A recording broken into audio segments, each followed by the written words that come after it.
Chapter 2, A Breakdown, 100 Days to Go. The previous night, her cabbie Ram was there at 11 p.m. to pick her up. She got in and reached the office in time for her night shift. The night flew by. Before she knew it, the clock had struck 7. She got up from her seat, exhausted, picked up her bag, opened her stick and walked towards the exit. She clocked out using her fingerprint and left. The early morning air was refreshing. It had a slight nip, and Pollock felt herself inhaling and exhaling deeply, feeling good and full of life. If only I could get out at this hour, she thought. She had asked Ram to come to her office building at 8 in the morning, and, as she had expected, he was there waiting with his 3-month-old Tata Zest car. She thanked him as she got in, and they traveled quite a bit. After some time, Ram's cab huffed and puffed, then stopped completely. Something told Pollock that she had not reached her apartment building yet. Pollock heard everything. The car's fits, sputters, and stop, then Ram's exit to investigate under the hood. He tinkered with this thing and that, making audible clinks and clanks, and then returned to her side of the cab. "Madam," there was regret in his voice, "the cab has stopped." She said nothing, expecting his conclusion. "I'm sorry, madam, I don't think it will be starting again anytime soon." "Oh," she was thinking quickly, "how far is my building?" The cabbie seemed to calculate. "About 800 to 900 meters, madam," he said. Then he added, helpfully, "It's straight ahead on the road after this turn. Please come with me, I'll walk you there." Pollock gathered her purse and opened the door. She then let go of all but one of the segments of her folded stick, turning it into a long and straight one, and got out of the cab. "It's okay, Baya," Pollock said. She always addressed her driver, liftman, security guards and other males who helped her, as Baya, which meant brother in Hindi. "I can walk by myself. Please get the car fixed. I need you to take me to work again tonight." The cabbie smiled. Neither Pollock nor the cabbie knew at that time that Pollock won't want to go to office tonight, nor will he come to pick her up or even call her. The cabbie, trying to help Pollock, walked some steps and stood at the corner of the road where the road turned and beckoned Pollock to come to him. She went near him. "Madam, please turn left now," the cabbie said once Pollock reached the right spot. She turned left. "Now you can go straight and turn right where this road ends." The cabbie tried to do his best to help Pollock. After Pollock walked a few steps, Ram walked back to the car and took out his mobile phone to call the mechanic. The next few minutes would be extremely critical for Pollock. The event that would unfold now was going to change her life forever. Pollock kept walking steadily on her side of the road with the help of her cane. She was extremely careful, putting one step ahead of the other with caution. This was unknown territory for her. She had never walked here, and she had no notion of the dangers lurking in the area. She would know only too soon. Unbeknownst to her, a man appeared on the scene. His name was Netra. Netra liked this empty road for jogging whenever he was in town.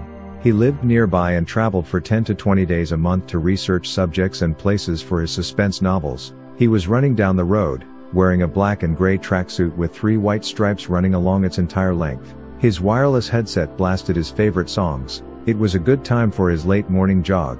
Oblivious to the world, he failed to notice Pollock or her walking stick, as he ran ever closer to her. Though he was coming towards Pollock, he was clearly running at least a couple of feet away. He had reached just 2 feet behind her, only watching someone walking through a sideways fleeting glance, and then he looked ahead in the distance. He did not notice her walking stick. He was plainly not interested in anyone.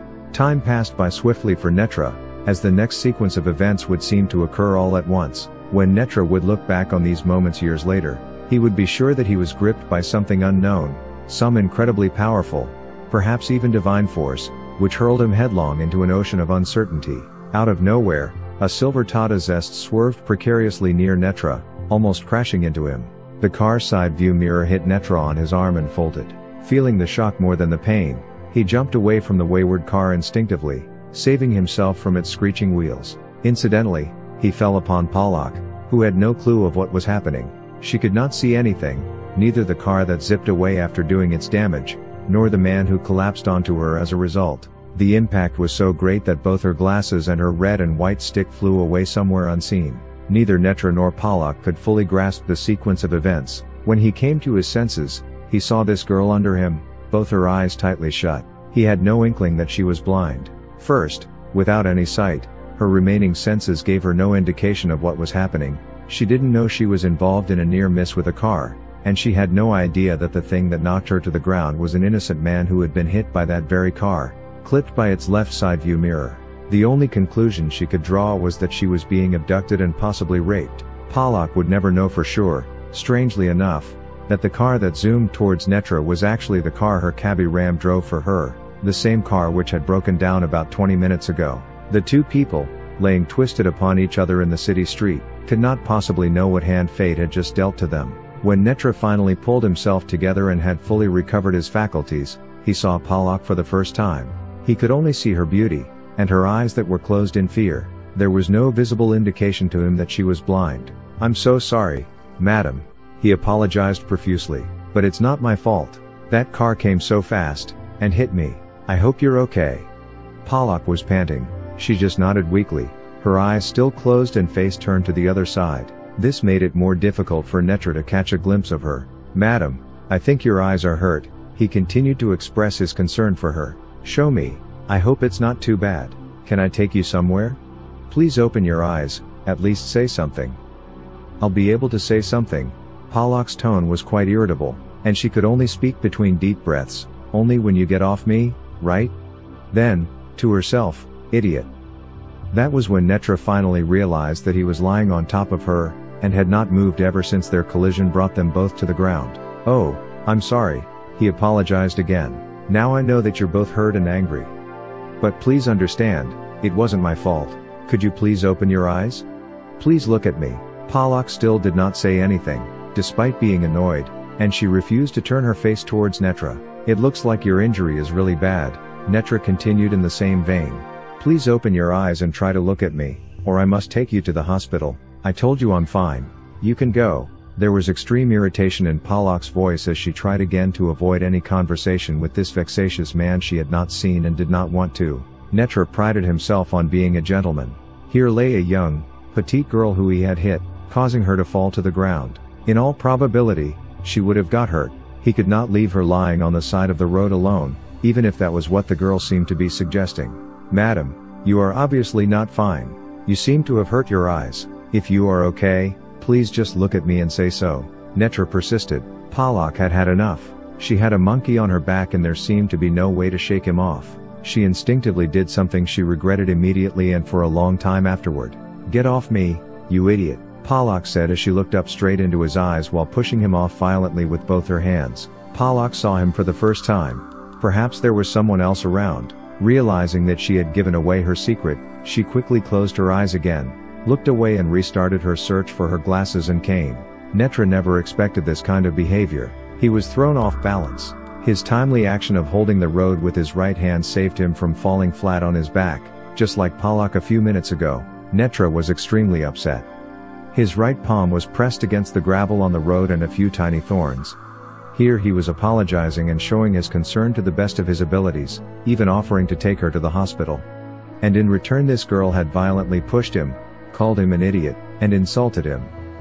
Netra was preparing to teach Pollock a lesson in decency. He was feeling a strange mental shock and pain in his right palm. Pollock was now sitting on the road with her eyes closed, her head turned away and her hands searching for something. Netra looked at her as he regained his balance and prepared to give a piece of his mind to this girl who he now hated. He started swearing, "What the?" but stopped when he saw someone running towards them in the distance. Netra forgot about his unfinished business with Pollock for a moment and focused on this man. He appeared to be running from someone. He had a beard. If Netra knew Pollock's cabbie and could see this man's face clearly, he could claim that their faces resembled a little except for the beard on this man and more hair on the head. Soon behind him, appeared another taller man, wielding a gun. Netra was unable to make out the face of the gunman, who was about 6 feet tall with an athletic build. He was chasing the bearded man with dangerous intentions. When they were about 100 meters away from Netra, the bearded man tripped over a stone and lost his balance. The gunman caught up with him and held his revolver to his temple. "What did you think?" barked the gunman, "that you can escape from me?" "Forgive me," the man with the beard pleaded. "I made a mistake, please forgive me." Netra, of course, could not hear what they were saying at that distance but kept looking at the two men. Pollock finally found her glasses and cane as he alerted her to the impending crime. "Do you see him?" he spoke in alarm. "That man is about to shoot." There was something in the way Netra asked her that Pollock forgot for the second time in less than a minute that she was playing blind. "Yes," said Pollock, looking at the men. Then she turned away, realizing her mistake, and put on her sunglasses. That kind of indifference in a woman startled Netra. The stereotype of a lady was that she was dainty and demure, and that she would scream at the slightest provocation. Women shrieking at the sight of cockroaches or lizards was the cliché people carried in their heads. And here, a man was about to murder someone in broad daylight, and this woman could not care less.